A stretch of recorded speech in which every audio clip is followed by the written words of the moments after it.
Hello everyone, আজকে বানাবো চিংড়ি মাছ দিয়ে শসার তরকারি। আমি এখানে বড় সাইজের শসা নিয়ে নিয়েছি 3টে। এবার আমি শসাগুলোকে ভালো করে খোসাটাকে ছাড়িয়ে নেব।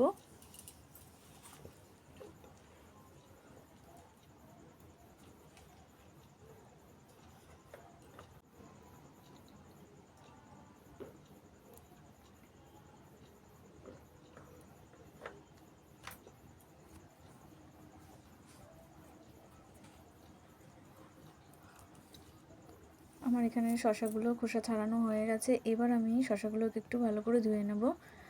ধুয়ে নিয়ে আমি শসাগুলোকে একটা থালার মধ্যে তুলে নেব। এবার আমি শসাগুলোকে ভালো করে কেটে নেব।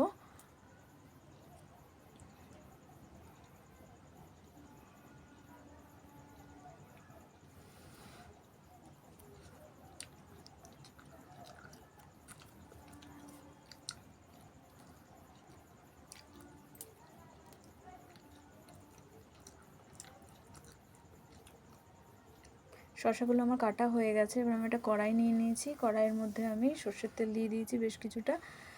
এবার আমি তেলটাকে একটু গরম করে নেব। তেলটা একটু গরম হয়ে এসছে। এবার আমি এর মধ্যে চিংড়ি মাছগুলো দিয়ে দেবো। চিংড়ি মাছে আমি হলুদ গুঁড়ো দিয়ে দিয়েছি। দিয়ে আমি চিংড়ি মাছটাকে একটু ভালো করে ভেজে নেব।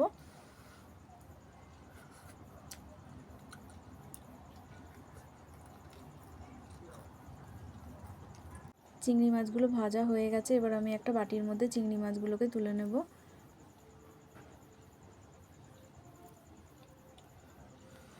এবার আমি ওই তেলের মধ্যেই 5-6টা কাঁচা লঙ্কা আর শসাগুলো দিয়ে দেবো। শসা আর কাঁচা লঙ্কাটা দিয়ে এবার আমি 1 চামচ হলুদ গুঁড়ো, 1 চামচ লবণ দিয়ে এটাকে আমি ভালো করে নেড়ে চেড়ে মিশিয়ে নেব।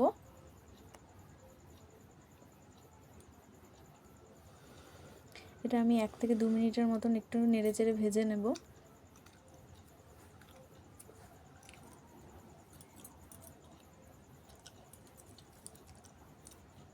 এবার আমি এর মধ্যে 2 গ্লাসের মতন জল দিয়ে দেব, যাতে শসাটা ভালো করে সেদ্ধ হয়ে যায়।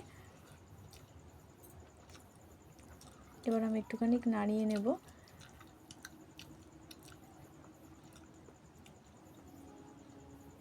তো খানিকক্ষণ বাদে শসাটা সেদ্ধ হয়ে গেছে। এবার আমি শসাটা নামিয়ে নেব একটা বাটিতে। এবার আমি কড়াইতে আবারও একটু সর্ষের তেল দিয়ে ওর মধ্যে সর্ষে ফোড়ন দিয়ে সর্ষেটাকে একটু ভালো করে নেড়ে চেড়ে নেব। এবার আমি এর মধ্যে শসাটা দিয়ে দেব।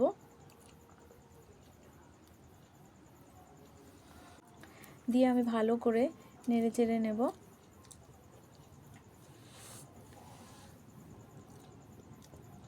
এবার আমি এইভাবেই 1 মিনিট মতন এটাকে ফুটতে দেবো। ফুটে উঠেছে। এবার আমি এর মধ্যে ভেজে রাখা চিংড়ি মাছগুলো দিয়ে দেবো। চিংড়ি মাছগুলো দিয়েও আমি এটাকে ভালো করে আবারও একটু নেড়ে চেড়ে নেব। এবার আমি এটাকে 2 থেকে 3 মিনিটের মতো এইভাবে একটু ফুটতে দেব। 2 থেকে 3 মিনিট পর আমি আবারও একটুখানি নেড়ে চেড়ে নিলাম। এবার আমি কড়াইটাকে নামিয়ে নেব। তো আমাদের চিংড়ি মাছ দিয়ে শসার তরকারি একদম রেডি। তো আপনারা বাড়িতে ট্রাই করে দেখবেন। এইভাবে চিংড়ি মাছ দিয়ে শসার তরকারি খেতে খুবই ভালো লাগে।